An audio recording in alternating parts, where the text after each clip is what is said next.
तो जैसे अभी जो हम जैसा हम डिस्कशन कर रहे थे कि वाइफ बहुत ग्लोरीफाई करती मतलब हस्बैंड की किसी भी चीज को, तो बेसिकली वो उन्हें अपीज करने की कोशिश कर रही है कि ठीक है, मतलब एवरीथिंग इज फाइन, मतलब we you pursue what you okay, want. It's क्योंकि ओके। इस इसके पीछे का मतलब जो मुझे जो जितना समझ में आया है कि विमेन को वैसे रेज ही किया जाता है that the onus of maintaining peace and harmony in the family is solely your responsibility. मतलब दैट्स जैसे अगर राइट। वो घर पे कि अगर वो घर पे कंप्लेन करेगी कि अरे ये तो पीते हैं, तो बोलेगा अच्छा ठीक है, पीता है या जो होता है, तुमसे झगड़ा तो नहीं ना करता, तुम्हें तो कुछ नहीं बोलता। अगर घर जाके बोलेगी झगड़ा करता है, हाथ तो नहीं उठाता ना, मुंह से ही ना हाँ, बोलता है, और बोलेगी हाथ उठाता है, ठीक है तो एक दो झापड़ ही मार देता ना, घर से तो नहीं निकाल दिया ना, जाओगी तो क्या करोगी। So I this scene is the all this, scenario.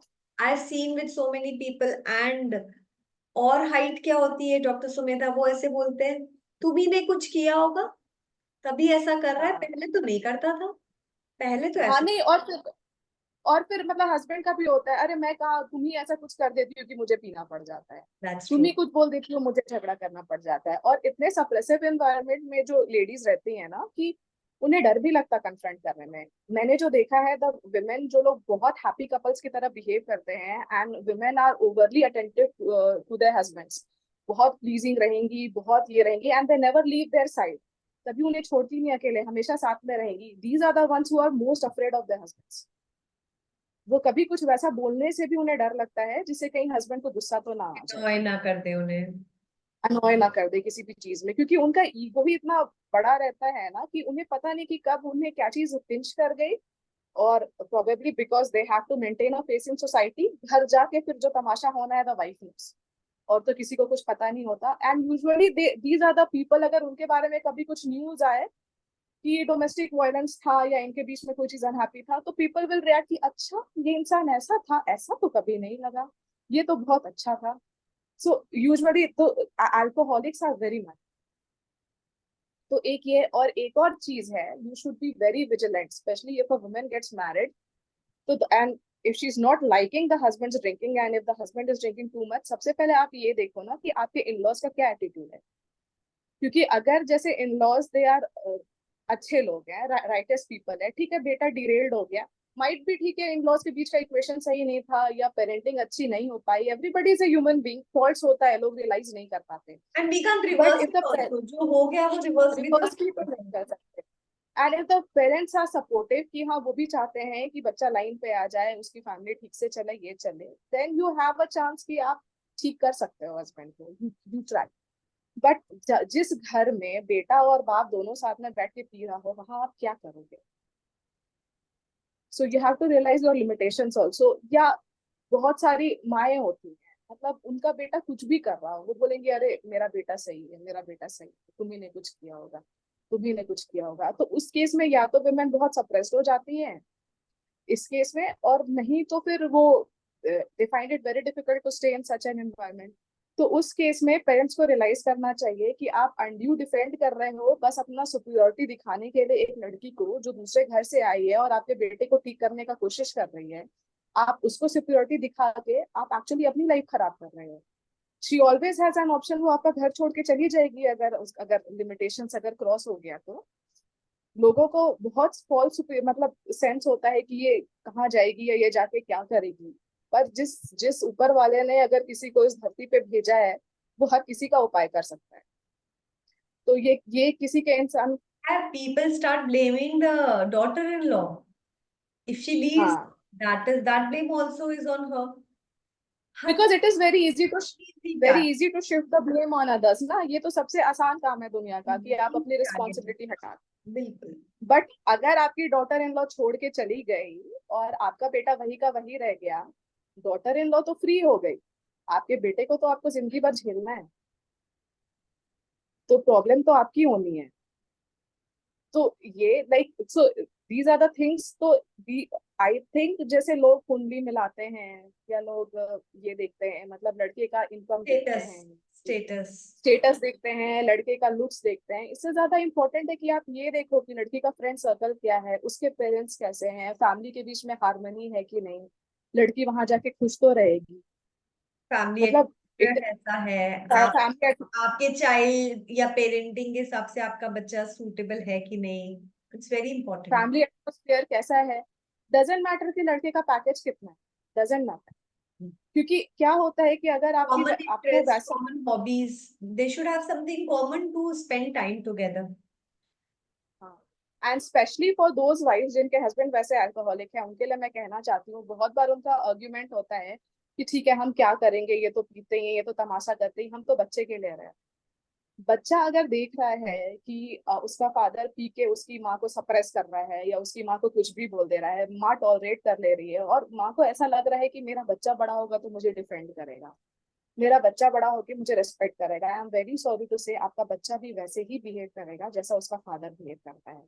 Because if you are allowing somebody to treat you like trash, तो बच्चा यही समझेगा कि यू आर अ ट्रैश। तो उसमें मतलब उसने शुरू से देखा कि उसके फादर चिल्लाते हैं, तो मैम यू उसका वो आर भी अपनी सो माँ पे ही वेरी वेंट आउट करेगा। Bigger picture. एक चीज सोशल ड्रिंकिंग से जो शुरू हुई और जो उसका एंड है वो बहुत हॉरिफाइंग है। एंड उसके आई, इम्पैक्ट कितने दूर तक जाते हैं, मतलब आप अपने सारे होप अपने बच्चे पे पिच कर रहे हो, because you are somehow you are also scared of a new start। आपको लगता है कि ठीक है जो है जैसे एडजस्ट कर लो, कम से कम उतना स्ट्रगल तो नहीं है, बाहर जाएंगे तो और स्ट्रगल होगा, या मतलब अगर आप उनसे ज्यादा बात करेंगे, काउंसलिंग के लिए बोलेंगे, या अगर फोर्स करेंगे तो कहीं ऐसा तो नहीं कि वो मुझे छोड़ दे, अभी तो जो जैसा चल रहा है, मेरा तो काम चल रहा है ना, मेरा बच्चा का पढ़ाई तो हो रहा है ना, हम मेरे सर के ऊपर छत तो है ना। बहुत सारी चीजों से हम रैशनलाइज करते हैं जो हमें, जो चीज गलत है, पर कहीं ना कहीं हमारी ग्रीड आ जाती है, पर उसका रिपरकशंस बहुत खराब होता है। आप जो चीज आपको अपने हस्बैंड से नहीं मिली, जो रिस्पेक्ट आपको अपने हस्बैंड से नहीं मिला, आप वो रिस्पेक्ट किसी दूसरे रिलेशनशिप में खोज रहे हो। एक तो मोस्ट मोस्ट लाइकली तो ऐसा है कि अगर आप अगर यूज टू हो खराब सुनने के अपने हस्बैंड से, तो बच्चे को लगेगा कि मेरी माँ को तो मतलब it is okay to speak in this like manner this, with my mother. या हाँ, तो एक तो है कि he will follow the footsteps of his dad. अगर ऐसा नहीं होता, if a woman is very lucky और बच्चा अल्कोहलिक नहीं निकलता, वो रियलाइज करता है कि ऐसा नहीं होना चाहिए, तब माँ माँ बहुत क्लोज हो जाती है अपने बच्चे से। उसके बाद फिर वो when the son gets married या डॉटर गेट्स मैरिड, वो उसकी पर्सनल लाइफ में बहुत ज्यादा इंट्रूजन स्टार्ट कर देगी, because her life is empty. अब उसको वो जो मतलब खुशी थी या वो जो रिस्पेक्ट था, वो उसको अपने बच्चे से मिल रहा था, तो वो अपने बच्चे को किसी भी हाल में छोड़ना नहीं चाहती है। तो this is the beginning of a dysfunctional family. तो ये मतलब इसमें these are like red flags, तो वहीं से स्टार्ट हो जाता है, when a person is socially drinking and the person is not able to accept like this is wrong. अगर वो डिफेंड करने की कोशिश करे कि नहीं मैं ये तो करता हूँ, मैं तुम पे हाथ तो नहीं उठाता हूँ, मैं तो सारा काम कर देता हूँ, तुम क्यों मुझे टोकती हो, then you realise that things will go downhill at some point of time. तो you have to take a stand in the first go. अगर आपने शुरू से स्टैंड नहीं लिया and you behave like a submissive wife and submissive daughter in law, suddenly you will not find that strength and courage to face them, and they will also not accept that you have like you are a changed person. So these are the things like something which I want to share, because मैंने बहुत देखा है, especially doctor families में, because मेरा ज्यादा interaction उन लोगों I से। have a question here. If I find that this person needs help, मैं अपने व्यूअर्स की तरफ से ये क्वेश्चन पूछ रही हूँ। अगर कोई ये रियलाइज करता है कि ये सारे रेड फ्लैग्स हैं और वो अपने जो पर्सन को लेके जाना चाहते हैं de addiction centre, whom should I approach? कहाँ जाना होगा मुझे, किनसे कांटेक्ट करना है अपने शहर में? क्योंकि मुझे नहीं पता ये वाले डॉक्टर्स कौन से होते हैं या इनका क्या कहते हैं। Can you please give us some information? या देखिए, किसी भी शहर में गवर्नमेंट हॉस्पिटल्स तो होते हैं। गवर्नमेंट हॉस्पिटल में जहाँ स्पेशली कैंसर का ट्रीटमेंट हो रहा होता है, वहाँ डी एडिक्शन सेंटर जरूर होता है, और उनका एक टोल फ्री नंबर भी होता है, तो आप जाके वहाँ पे हेल्प डेस्क में इंक्वायर कर सकते हैं कि यहाँ पे डी एडिक्शन सेंटर कहाँ है। अगर आप ये भी नहीं कर पा रहे हो, नहीं आपको पता चल पा रहा है, आपके एरिया में साइकेट्रिस्ट हैं, बहुत सारे साइकेट्रिस्ट होते हैं, काउंसलर्स होते हैं जो स्पेशलाइज करते हैं डी एडिक्शन में, आप उनसे बात कर सकते हो। बहुत सारे तो सिटीज ऐसे होते हैं जहाँ प्रॉपर मेंटल हॉस्पिटल्स होते हैं। अच्छा। तो वहां पे डेफिनेटली डी एडिक्शन सेंटर, तो वहां पे आप जाके इंक्वायर कर सकते हो, बात कर सकते हो लोगों से। मैम और ऑनलाइन काउंसलिंग होती है। जो डी एडिक्शन सेंटर्स है, क्या वो रिहैब सेंटर्स भी होते हैं जो ड्रग एडिक्शन के लिए होते हैं, और आधे डिफरेंट? बिल्कुल रिहैब सेंटर्स होते हैं। आई टेल यू, जो हमारा स्टेट है झारखंड, वो नेक्स्ट उड़ता पंजाब है। यहाँ ब्राउन शुगर इतना इजीली मिलता है, मतलब एक दिन, मतलब हम किसी काम से वहां पे साइकेट्रिक हॉस्पिटल गए थे वहां पे, क्योंकि हमारे कुछ सीनियर्स भी हैं, उनसे बात करने गए थे, थोड़ा इंटरेस्ट भी है इन सब मतलब चीजों में। वहां पे हमने देखा ब्राउन शुगर के लिए इतनी बड़ी लाइन लगी हुई थी वहां पे, because it has become so easily available. मतलब इट इज वेरी इजी ना कि आप किसी को ब्राउन शुगर का एडिक्ट बना दो, and then you can manipulate the entire generation. That's true, ma'am. Even in all the cities, I have heard major cities में it is selling easily. So much is pumped into the Indian market. इतना revenue generate होता है drugs से, then government also turns a blind eye. That's उन्हें true. पता है। तो ये तो खैर, दिस इज समथिंग पॉलिटिकल, उसके तो उतना And it is डिटेल्स में that will extension, be. yes. But yes, the main हाँ, concern was the de-addiction centers, rehab centers. तो उसमें, हाँ तो उसमें क्या होती है कि पहले काउंसलिंग होती है, पर क्या होता है कि वहाँ पे the patients behave very nicely, they know how to evade.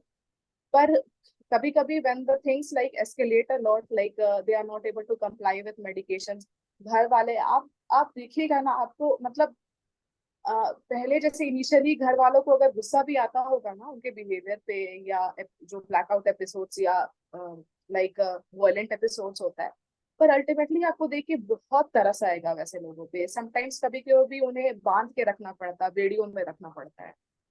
And the kind of life they are leading as a human being is worse than animals. तो उसके बाद उन्हें रिहैब सेंटर में रखना पड़ता है, so that they are able to comply with medications. Orally नहीं ले पाते तो मैम, इंजेक्टेबल लेना इज पड़ता इट है। पॉसिबल अगर मानो कोई इंसान खुद से नहीं करना चाहता, पर उसे फैमिली ने भेज दिया, वो रह रहा है, do you think it will like he will go back to his old habits? ये अगर लंबे समय तक रिहैब में रहा तो इट इज पॉसिबल कि he can come clean from that episode. Like अगर मतलब कुछ कुछ ड्रग्स होते हैं जो हेलुसिनोजेनिक होते हैं, लाइक आपको बहुत अच्छा, like in you can hear the colours, you can see the music, उस तरह का फील आता है। तो लाइक वो बिल्कुल रियलिटी से कट हो जाते हैं, तो उन्हें वो एक्सपीरियंस बार बार चाहिए होता है, तो they would not want to go to rehab. पर अगर आपने फोर्सफुली उन्हें डाल दिया, उन्हें ड्रग की डोज मिल ही नहीं रही है, वो सोबर अप हो गए, अब कोई ऑप्शन ही नहीं है, वो बिल्कुल ठीक हो गए, वो कम मतलब ठीक, मतलब क्लीन हो गए ड्रग से, अब now they are normal human beings. पर इस रिहैब से like is the person going to get better for the whole of his life? क्योंकि the thing to be addressed here is that initially why did the person fall for drugs? मतलब कुछ तो problem होगी ना, कुछ तो something इनएडिक्वेट, कहीं loneliness, कहीं inferiority, something is unfulfilled in the person's life. कुछ तो वो खोज रहा था जो उसे मिला नहीं लाइफ में। तो we have to address those issues as well. तो रिहैब होता है, क्योंकि अब इस फेज में अगर आप काउंसलिंग कीजिएगा तो वो कुछ भी सही नहीं बता पाएगा आपको, जब वो डिल्यूजनल है। तो रिहैब करके फिर उसे मतलब डिपेंड करता है कि पर्सन का स्टेट क्या है, उसके बाद फिर काउंसलिंग स्टार्ट होती है, एक्सटेंसिव काउंसलिंग स्टार्ट होती है। And there are things known as lapse and relapse. जैसे lapse doesn't amount to relapse, जैसे हम कोई अल्कोहलिक है, वो 2-3 महीना तक नहीं पिया, एक वीक मोमेंट हो गया, बाई चांस वो किसी वैसे फ्रेंड से मिला, क्योंकि उसमें उन्हें ये भी काउंसिल किया जाता है कि आप वैसे किसी गैदरिंग में मत जाइए जहाँ अल्कोहल हो, आप मूवीज भी वैसे मत देखिए जहाँ लोग ड्रिंक कर रहे हो, कि बिकॉज ये सब बहुत क्रेविंग जनरेट करता है, ये सब बहुत स्टिमुलेंट होता है वैसे लोगों के लिए, क्योंकि उनका गार्ड बहुत डाउन होता है ना, विल पावर उतना स्ट्रांग नहीं बिल्कुल होता उनका। बिल्कुल, हाँ हाँ हाँ। तो आप बिल्कुल मतलब आप वैसे लोगों से मिलो भी ना, मतलब ये भी ना, तो जो अच्छे सही फ्रेंड्स होते हैं उन्हें तो समझ में आता है। बट इनएडवर्टेंटली आप किसी पार्टी में चले गए आफ्टर 3-4 मंथ्स, बहुत आपने नाना बोला, आप नहीं बोल पाए, आप सोचे कि थोड़ा सा ले लेते हैं, उसके बाद लिया, फिर अब क्योंकि क्या हुआ है कि आप 4 मंथ से तो आपने पिया नहीं, तो आपका टॉलरेंस कम हो गया है, आपने थोड़ा ही पिया, आपका ब्लैकआउट एपिसोड हो गया, आपको समझ में नहीं आया आपके साथ क्या है। तो this is not relapse, it is lapse, कि एक बार लैप्स हो गया आपके जजमेंट। उसके बाद ऐसे 2-3 लैप्स एपिसोड्स होते होते पर्सन कम्स क्लीन। रिलैप्स उसको कहते हैं जब सेम पैटर्न स्टार्ट्स कंटिन्यूअसली कि हाँ every few days blackout episodes हो रहा है, ये कर रहा है। तो ऐसे लैप्स एपिसोड्स होते होते होते नहीं ultimately the person becomes clean of any drug और एल्कोहल। तो इतना पेशेंस घर वालों का भी चाहिए होता है। It is not easy, it is easier Very said than done. difficult. It's really difficult. Yes. But anyways, Dr. Sumedha, it was a very deep conversation, quite helpful. I am sure कि जो अभी next generation है वो भी सुने, और जो parents हैं वो भी अलर्ट रहें कि अगर कहीं बच्चे को हेल्प की जरूरत है तो उसे ओवरलुक ना कर दे. So that was. And it starts from, या it starts from the very childhood. आपका बच्चा अगर स्कूल से पेंसिल लेके आ रहा है, किसी का इरेजर लेके आ रहा है, तो आप मुस्कुराओ नहीं, आप उसे समझाओ दिस इज रॉन्ग। आपका बच्चा किसी को ठेल दिया, किसी को धक्का दे दिया, कुछ गलत कर दिया, आप बताओ these are not your limitations, behave in your like be in your boundaries. तो उसे बच्चे को पता चलता है कि what is right, what is wrong, what am I suppose to do. अब बहुत बार मदर्स इतना मतलब इतने ब्लाइंड होती है अपने प्यार में ना कि वो बच्चे को हर जगह जस्टिफाई करती हैं। तो बच्चे को भी होता है कि ठीक है अगर फादर डांटेंगे भी या अगर मुझे और बाकी लोग कुछ बोलेंगे भी, मेरे पेरेंट्स या मेरे पेरेंट्स तो हमेशा मुझे सपोर्ट करेंगे। This is where you are going wrong. शुरुआत यहाँ से हो। You have nailed the right thing. ये भी देखा है कि जो मेल चाइल्ड का जो स्टेटस है घर में वो हमेशा अबव रहा. उसके बाद जब ये चीजें हुई, अरे बच्चे तो पीते ही है, अरे थोड़ी सी तो है, अरे कोई बात नहीं, यहाँ से जब हम ओवरलुक करते हैं और हमें नहीं पता कि कौन सी चीज हाँ, एडिट कर देगी. आप अपनी बेटी के लिए तो टाइम लिमिट सेट करते हो कि 6 o'clock के बाद घर के बाहर नहीं जाना है, तुम्हें अकेले नहीं जाना, ये नहीं करना है। बहुत सारे बेटे नॉर्म. के लिए आपका कोई रूल नहीं है, बेटे के लिए आपका कोई भी रूल नहीं है। तो बेटा क्या समझ, बेटा क्या सीख रहा है? बेटा यही सीख रहा है कि वो सुपीरियर है, बेटी ये सीख रही है कि वो इंफीरियर है। आपने तो दोनों की जिंदगी बर्बाद कर दी ना। बिल्कुल बिल्कुल.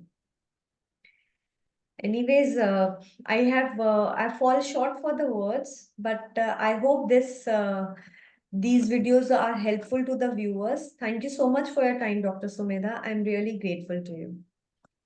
Thank you, thank you.